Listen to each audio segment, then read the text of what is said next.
Whole lamb barbecue. So how do you spit roast this 40-pound lamb? Hey there, it's Bill West with barbecuetricks.com. And this is a great holiday barbecue feast. Some of the most popular videos that we have here are whole animal roasts. We got a whole cow, a whole hog. But with lamb, typically it's been smaller Easter stuff with small chops or a rack of lamb. So thanks to my friends Pete Stamatis and Nick Hatzis, they walk us through this whole prep process. Take a look at this. It was for a big Greek Orthodox Easter celebration family feast. Now, what's the main spice on this barbecue sauce? Main spice is oregano. It's not barbecue sauce, is it? Not barbecue sauce. No, this is not unlike the traditional American style barbecues that we do here in the United States. The Greek style barbecue is the key component is oregano, olive oil, lemon, and occasionally mint.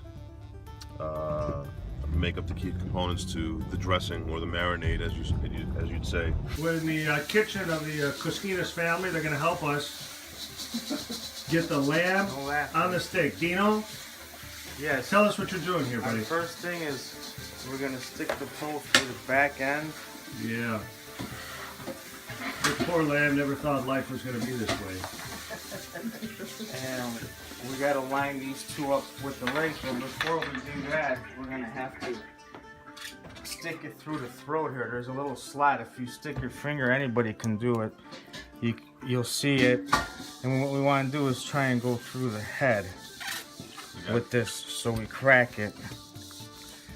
So that one there looks like it's the top of the head's been pre-cracked, right, Dino? Pre-cracked, or when they butchered it, maybe they just sometimes they hit the end of it.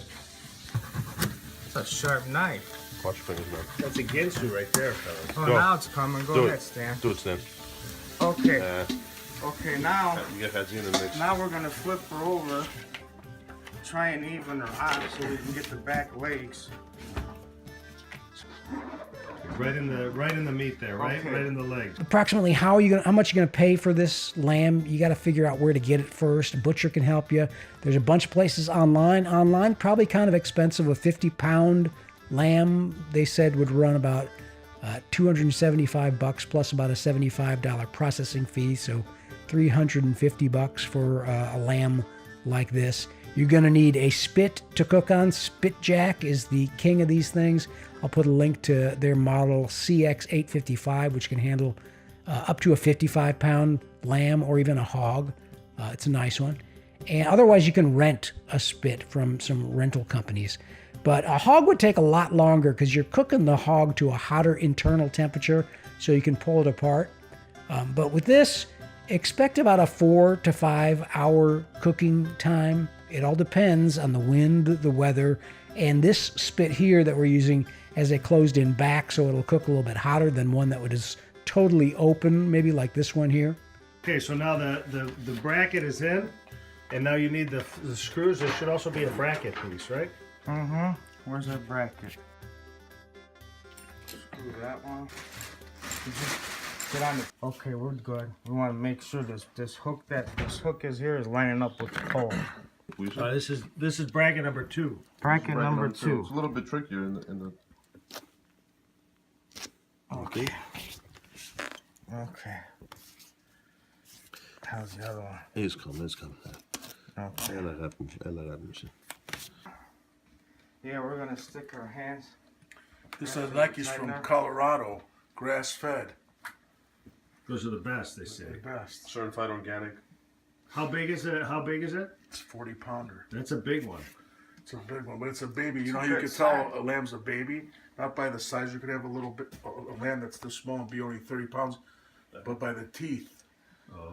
The teeth are baby. And I bought a lamb one time. It was 80 pounds.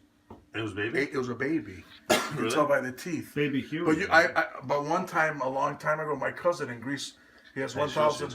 He has 1,500 goats What do you and do 300 lambs in Greece. Oh, you just And he keep killed a tightening little it. lamb, a small one. It was only 32 pounds. And I says, pues toca otra vez. He goes, in Provatina. It's old. He goes, look at the teeth, and the teeth were huge. So the small teeth The means small teeth, it's small because the larger the teeth, that means it grows by the years.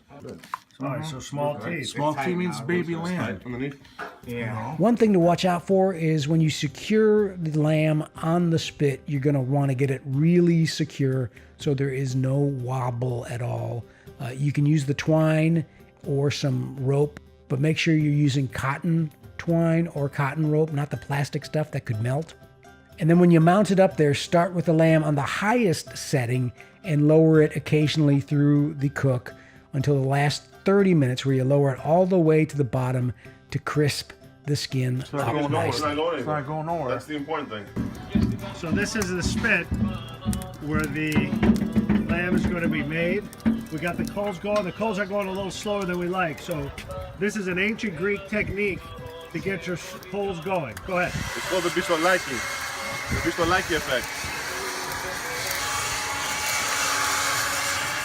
What kind of coals we have? Let's get the coals here. This is the Royal Oak Allwood hard coal charcoal. We've got the basic dressing or the basic dry rub for the lamb that we use to coat the inside of the animal before we put it on the spit, which consists of your basic ingredients, basic spices, salt, pepper,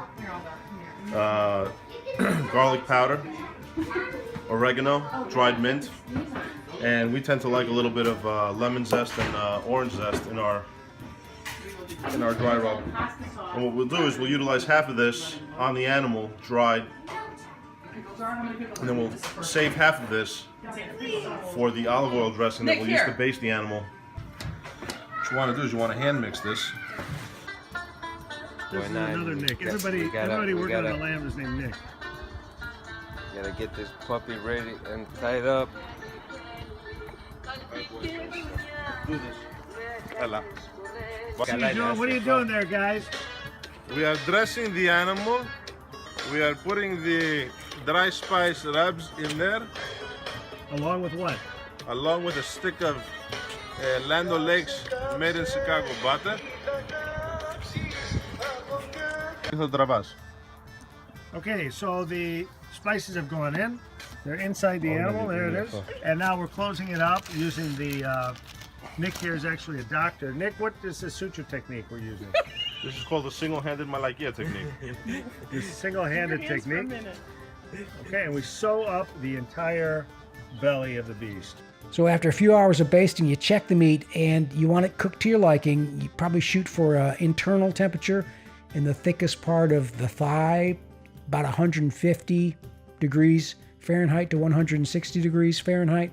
The joints are going to be loosened dramatically, and you can feel it in there just by wiggling a leg. It's different, again, from a hog where you want to cook it up to 190 degrees. Once it's done, remove it off the spit, put it on a resting area for carving, and let it rest before you cut into it for at least 10 or 15 minutes.